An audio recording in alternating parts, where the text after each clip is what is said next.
Secrets of astrology की astro master series में आपका स्वागत है। मैं हूं आपका एस्ट्रोमेट। आज हमारी एक विशिष्ट सीरीज जो हम प्रारंभ कर रहे हैं एस्ट्रो मास्टर यूके झा, उसमें प्रसिद्ध ज्योतिष गुरुओं के साथ संस्मरणों व उनके सैद्धांतिक चर्चाओं पर उनके विचारों का उल्लेख करेंगे। एस्ट्रो मास्टर आपका स्वागत है। इस सीरीज का नाम है reminiscence of my master. Astro master, जैसा कि सर्वविदित है कि आप ज्योतिष जगत के एक प्रकाश पुंज पूज्य श्री CS पटेल के सानिध्य में काफी लंबे समय रहे और श्री CS पटेल ज्योतिष शास्त्र के अधिकांश विधाओं के श्रेष्ठ मर्मज्ञ थे। ऐसा प्रतीत होता है कि श्री CS पटेल के कुछ अनुयायी यह दावा करते हैं कि नववांश में गोचर सिद्धांत, जिसे ट्रांजिट इन नववांशा कहा जाता है, के प्रणेता या समर्थक श्री CS पटेल थे। आपकी भी निकटता श्री CS पटेल से थी, तो क्या आपकी कभी ट्रांजिट इन नववांशा या नववांशा में गोचर सिद्धांत पर श्री CS पटेल से अनौपचारिक चर्चा हुई, और अगर हुई तो उसका निष्कर्ष क्या था? एस्ट्रो मास्टर, आपसे श्री पटेल ने इस विषय पर जो बात की उसके कुछ अंशों पर प्रकाश डालने का अनुरोध। Astro master.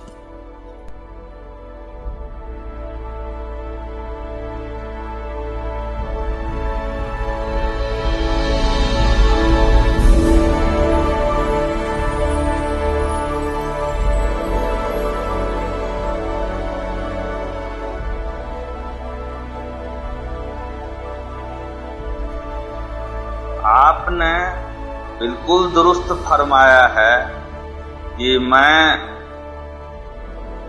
परम आदरणीय श्री CS पटेल साहब के साथ उनके सानिध्य में लंबे समय तक रहा और मैंने नाड़ी ज्योतिष की बहुत सारी सूक्ष्म बातें भी उनसे सीखी। उनका स्नेह मुझ पर बराबर बना हुआ था और हम ज्योतिष के तमाम सिद्धांतों पर खुलकर बात किया करते थे,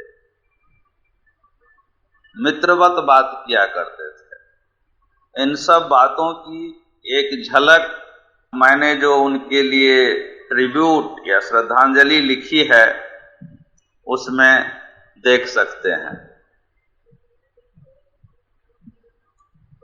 मैं अपने अहमदाबाद के कुछ मित्रों को, जो मुझसे भी ज्योतिष पर चर्चा करने आते थे और इसी प्रक्रिया में मुझसे ज्योतिष सीखते भी थे, उन्हें भी अहमदाबाद में पटेल साहब से मिलवाया और उनसे निवेदन किया कि इन लड़कों को आप ज्योतिष के मूलभूत सिद्धांतों को समझाएं और बताएं। मैं आपको बता दूं कि पटेल साहब बहुत ही गहन अध्ययनशील किस्म के व्यक्ति थे और वो किताबों के पृष्ठ दर पृष्ठ, पंक्ति दर पंक्ति बड़े ही गौर से पढ़ते थे और उन्हें नोट करते थे।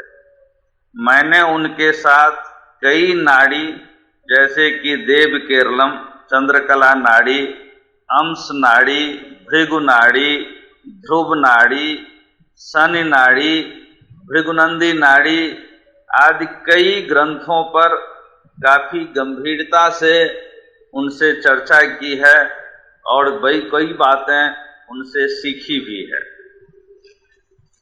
जहां तक आपका यह प्रश्न है कि उन्होंने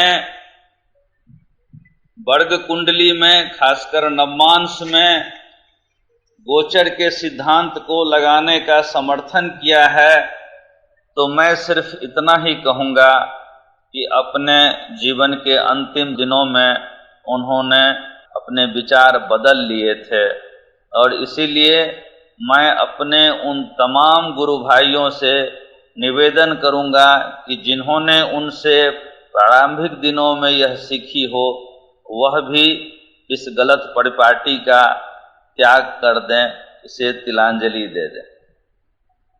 यहाँ मैं आपको बताऊं कि आज से करीब 22 वर्ष पहले टाइम्स ऑफ एस्ट्रोलॉजी के विशेषांक में उन्होंने एक लेख लिखा था, नवांश तुल्य राशि और राशि तुल्य नवांश पर।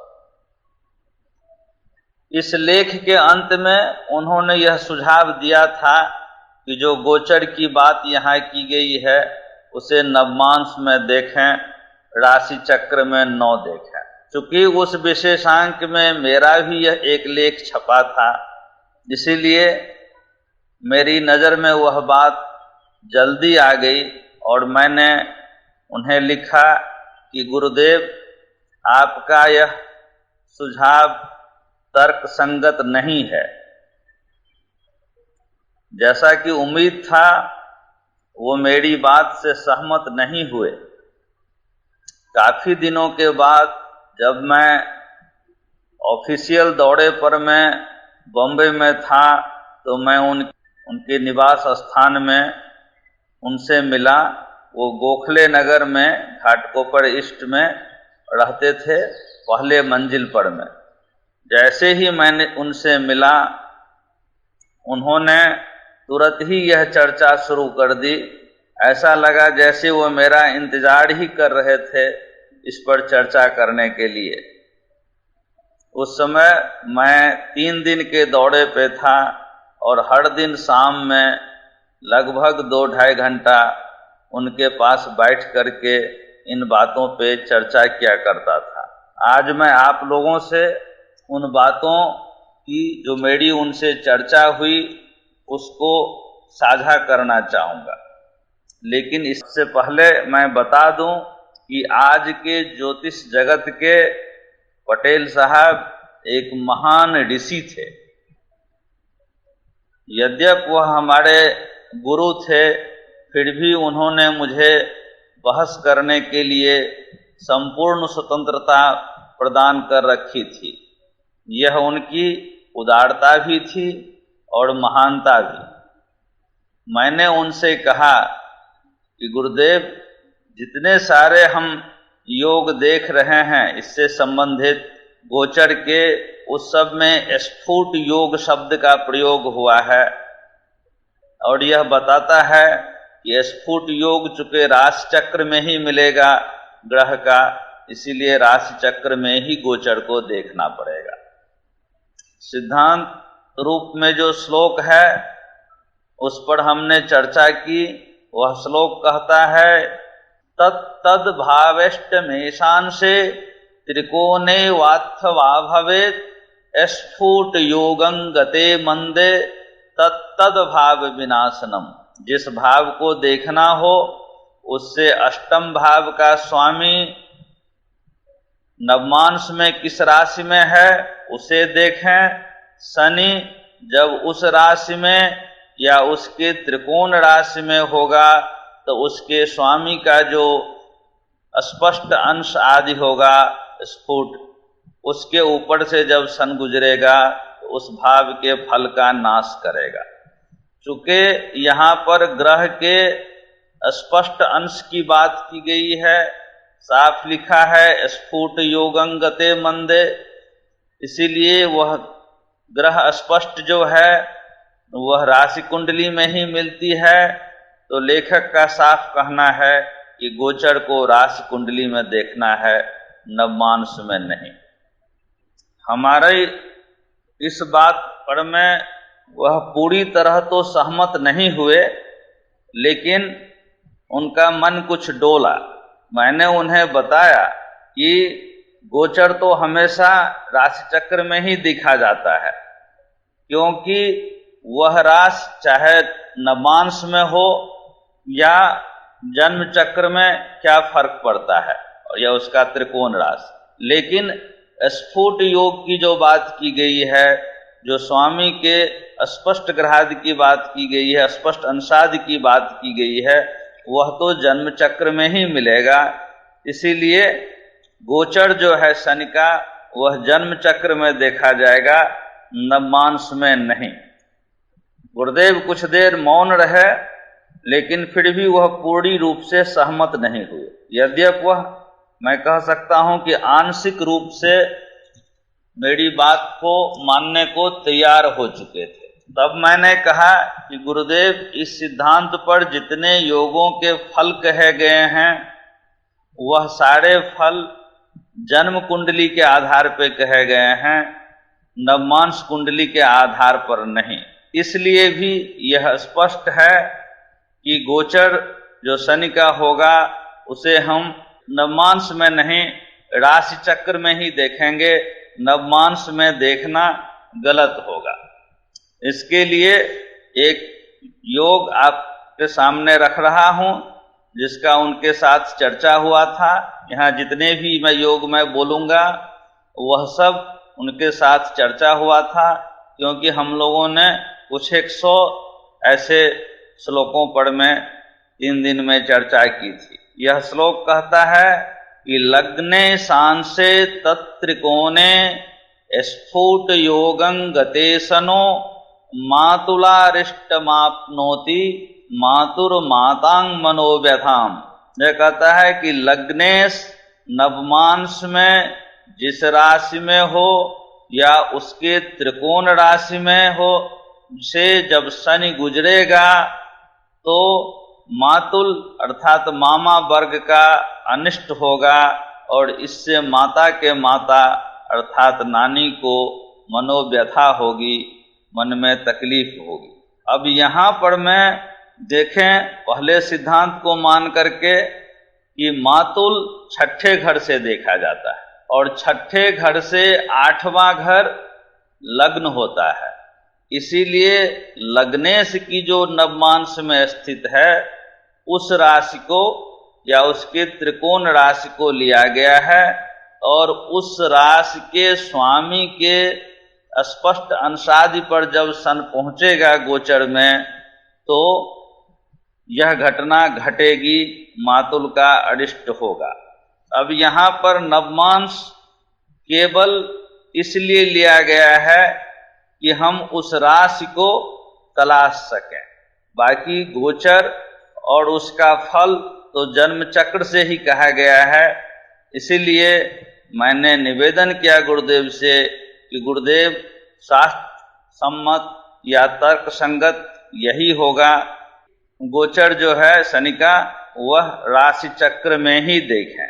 वह लगभग इस बात से सहमत हो गए, लेकिन इस तथ्य को जांचने के लिए हम लोगों ने कई श्लोकों पर में चर्चा की। एक और श्लोक है जो मैं यहाँ पढ़ रहा हूँ कि मदे सांसे तत्त्रिकोणे स्फुट योगं गतेशनो मदेश दृष्टरासोतु मातामह विनाशनम। मदेश अर्थात सप्तमेश नवमांस में जिस राशि में होगा या उससे त्रिकोण राशि से जब शनि गुजरेगा तो उस राशि के स्वामी का जो स्पष्ट अंशादि है उस पर जब वह पहुंचेगा तो मातामह अर्थात नाना को कष्ट होगा। अब मातामह का कष्ट लिखा है, मातामह कहाँ से देखेंगे? माता चौथे घर में है, चौथे घर से 9वां स्थान माता का पिता होगा अर्थात जातक का नाना होगा। चौथे घर से 9वां स्थान जो है वह 12वां स्थान होता है, तो 12वां स्थान मातामह या नाना का हुआ। अब वहां से अष्टम स्थान सप्तम स्थान होता है, 12वें से अष्टम स्थान सप्तम स्थान होगा। इसीलिए सप्तमेश की जो नवमांश में राशि है उसे लिया गया है। यहाँ भी स्पष्ट है कि फल तो जन्म कुंडली से कहा गया है, लेकिन उस राशि को ढूंढने के लिए नवमांश कुंडली का सहारा लिया गया है। तो गोचर जो है शनि का वह हम जन्म कुंडली में ही देखेंगे, जन्मपत्री जो मूल है उसमें ही देखेंगे, नवमांश कुंडली में नहीं देखेंगे। एक और श्लोक जो देव केरलम या चंद्रकला नाड़ी से ही है उसे फिर लेते हैं।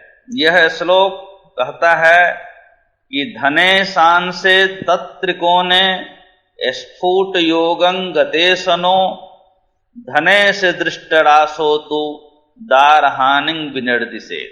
अब यहाँ पर दाराहानि, पत्नी की हानि को बताया गया है। पत्नी की हानि को बताने के लिए हम सप्तम भाव को देखेंगे।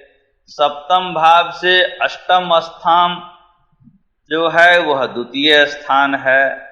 तो द्वितीय नवमांश में जिस राशि में होगा, शनि जब उस राशि में या उसके त्रिकोण राशि से भ्रमण करेगा तो उस राशि के स्वामी का जो स्पष्ट अंशादि है उस पर पहुंचने के बाद पत्नी की हानि होगी, पत्नी को कष्ट होगा।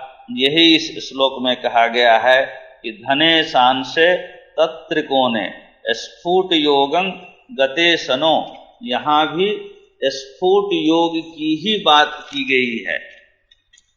स्फुट योग का मतलब है कि जिस राशि में सन होगा उसके स्वामी का जो स्पष्ट ग्रहादि है, और वह स्पष्ट ग्रहाद जन्म चक्र में मिलता है, किसी वर्ग चक्र में नहीं मिलता है।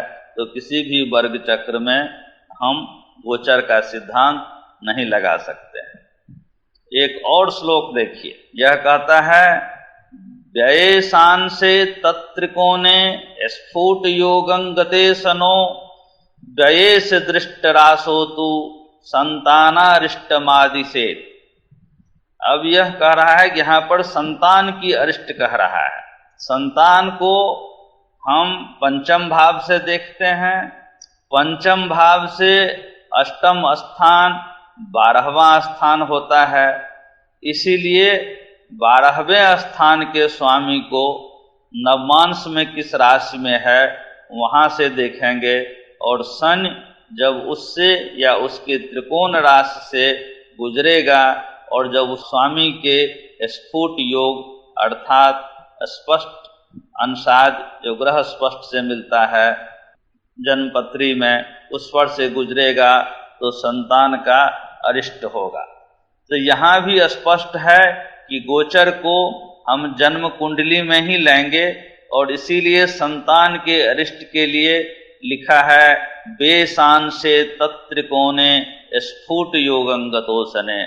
व्ययेश को लिया गया है क्योंकि व्ययेश जो है, व्यय भाव जो है वह संतान भाव, पंचम भाव या सुत भाव से 8वां भाव होता है। एक और हम इस विषय में श्लोक ले सकते हैं जो कहता है कि कर्मे सांसे तत्त्रिकोणे स्फुट योगं गते सनो ससुरस् प्रपीडात् तद्वर्गे वा उपद्रव। अब यहाँ पर ससुर की पीड़ा को बताया गया है, या उसको जो उपद्रव होगा जीवन में उस समय में उसे बताया गया है। यहाँ कर्मेशांश लिया गया है। कर्मेशांश मतलब कर्म ईश, दशमेश को लिया गया है। अब दशम भाव कहाँ से अष्टम होगा, तो दशम भाव तीसरे भाव से अष्टम होता है। तीसरे भाव में ससुर होता है। कैसे होता है कि सप्तम भाव में पति या पत्नी होती है, वहां से नवम स्थान उसके पिता का होगा, तो पत्नी का पिता अर्थात जातक का ससुर तीसरे घर में होगा, क्योंकि सप्तम से नवम स्थान तीसरा स्थान होता है। यहाँ भी फल जो है हम स्पष्ट देख रहे हैं कि जन्मपत्री से कहा गया है। तो जब जन्मपत्री से कहा गया है तो हम गोचर भी जन्मपत्री में ही देखेंगे, नवमांश या किसी अन्य वर्ग में नहीं देखेंगे। आपको बता दूं कि इस तरह के योग चंद्रकला नाड़ी में बहुत सारे हैं, लगभग 500 से ऊपर ऐसे योग दिए गए हैं, और जिसमें शनि का, गुरु का, राहु आदि के गोचर का फल कहा गया है। जैसे हम गुरु के विषय में लिखें एक श्लोक मैं यहाँ उद्धृत करना चाहूँगा, जो कहता है कि विपतार दशा काले लग्ने सांस त्रिकोणगे स्फुट योगं गते जीवे पुत्र लाभं विनर्दिशेत् कि विपत तारा की दशा में, विपत तारा की दशा से यहाँ तारा दशा का मतलब नहीं है, जन्म संपत विपत आदि से यह जीवन के तीसरे दशा की बात कर रहा है कि जब जीवन में तीसरा दशा चलेगा उसमें जब लग्नेश जिस नवमांश राशि में स्थित है उससे या उसके त्रिकोण राशि से जब गुरु भ्रमण करेगा गोचर में तो उस राशि के स्वामी के स्फुट योग यानी स्फुट अंशादि से जब गुजरेगा तो जातक को पुत्र लाभ होगा। इसी तरह से राहु को मानकर भी भृगुनाड़ी में एक श्लोक दिया है, वह कहता है कि स्वरभानुरंसगे कोने स्फुट योगं गते सनो सोदरारिष्टमाप्नोति प्रत्यग्दाये फलं स्मृतम। यहाँ पर मैं सोदर के सहोदर भाइयों और बहनों के अरिष्ट की बात की गई है। यह अरिष्ट तब होगा जब शनि नवमांश में जहाँ राहु है उस राशि से या उसके त्रिकोण राशि से गुजरेगा और उस राशि के स्वामी के स्फुट योग, तो कहता है स्फुट योगं गते सनो, तो स्फुट योग अर्थात उसकी जो ग्रह स्पष्ट में स्पष्ट अंशाद मिले हैं उसके पास पहुंचेगा शनि तो सोदर का अरिष्ट होगा। तो इसमें यह चीज गौर कीजिए कि हर श्लोक में जो मैंने उदाहरण में दिया है उसमें स्फुट योगं शब्द का प्रयोग हो रहा है। स्फुट योगं से ग्रह के स्पष्ट अंशादि का अर्थ लिया गया है और वह मात्र जन्म कुंडली में मिलेगा। तो जब वह जन्म कुंडली में मिलेगा तो जब हम उसको यह देखेंगे तो गोचर भी जन्म कुंडली में ही देखेंगे, किसी भी वर्ग कुंडली या नवमांश कुंडली आदि में नहीं देखेंगे, क्योंकि वहां स्पष्ट ग्रह नहीं मिलेगा। स्पष्ट ग्रह जन्म कुंडली में भी मिलेगा। और इस प्रकार हम लोगों ने 3 दिन में करीब 200 श्लोकों पर में चंद्रकला नाड़ी, भृगु नाड़ी आदि से चर्चा की और गुरुदेव अंत में पूरी तरह सहमत हो गए और उन्होंने बड़े ही उदारता पूर्वक मुझे खुश होकर के आशीर्वाद भी दिया, बल्कि आशीर्वाद की वर्षा कर दी उन्होंने मेरे ऊपर। इन योगों का जो गूढ़ार्थ है वह मैंने इसलिए स्पष्ट कर दिया कि मेरे गुरु भाई लोग जिनको किसी भी तरह की कन्फ्यूजन या भ्रांति है वह दूर हो सके और इस गलत परिपाटी का वो परित्याग कर सकें, क्योंकि गुरुदेव ने स्वयं ही जीवन के आखिरी दिनों में इसका त्याग कर दिया था। मैं आपको बताऊं कि नाड़ी के ये जितने सारे योग हैं वह मूल रूप से बृहत पराशर होड़ा शास्त्र में ही जो कारकात भावम का सिद्धांत है उसको आधार मान करके किया गया है।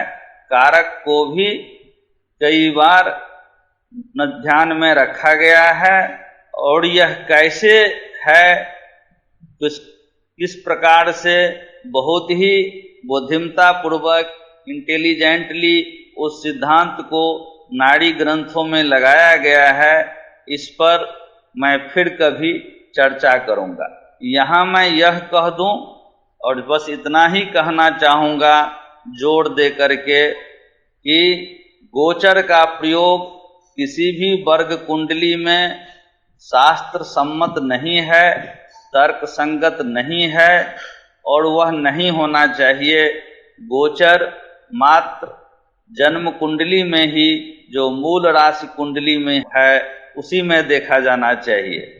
कुछ लोग यह कर रहे हैं और उसका नया नाम सुपर इम्पोजिशन दे दिए हैं कि वो वर्ग कुंडली में, फिर उस ग्रह को जन्म कुंडली में, फिर गोचर को वर्ग कुंडली में, जन्म कुंडली में आदि लगाते हुए पता नहीं क्या क्या कहते हैं। कभी जब समय मिलेगा तो मैं वैदिक ज्योतिष में सुपर इम्पोजिशन का क्या सिद्धांत है उस पर भी चर्चा करूंगा भविष्य में।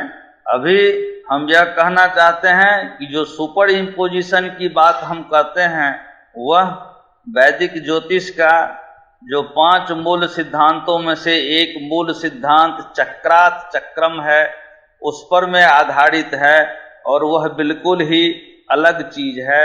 वह यह नहीं है जो हम लोग कर रहे हैं या कुछ विद्वान कर रहे हैं।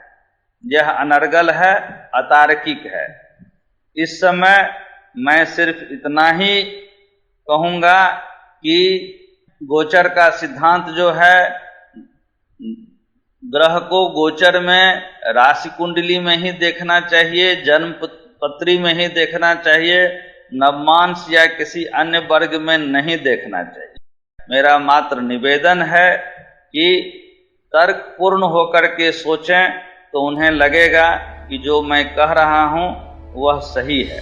मैं सिर्फ इतना ही अनुरोध करूँगा, इतना ही निवेदन करूँगा कि वो जो करना चाहें करें, लेकिन भगवान के लिए वह यह सब पटेल साहब के नाम पे कृपया न करें, क्योंकि मैं पटेल साहब की केवल आदर ही नहीं करता हूँ, मैं उनकी अभ्यर्थना करता हूँ, मैं उनका पूजन अर्चन सब कुछ करता हूँ, और तब मुझे तकलीफ होती है कि उनके नाम पर यह सब हो रहा है। जिस मनीषी ने स्वाध्याय में अपना जीवन बिता दिया, ज्योतिष के सिद्धांतों को ढूंढने में विभिन्न ग्रंथों से अपना जीवन बिता दिया, जो खुद कभी पैसे की तरफ नहीं भागा, उसके नाम पर में कोई अनर्गल बातें न हो, यही मेरी विनती है, यही मेरा निवेदन है। धन्यवाद।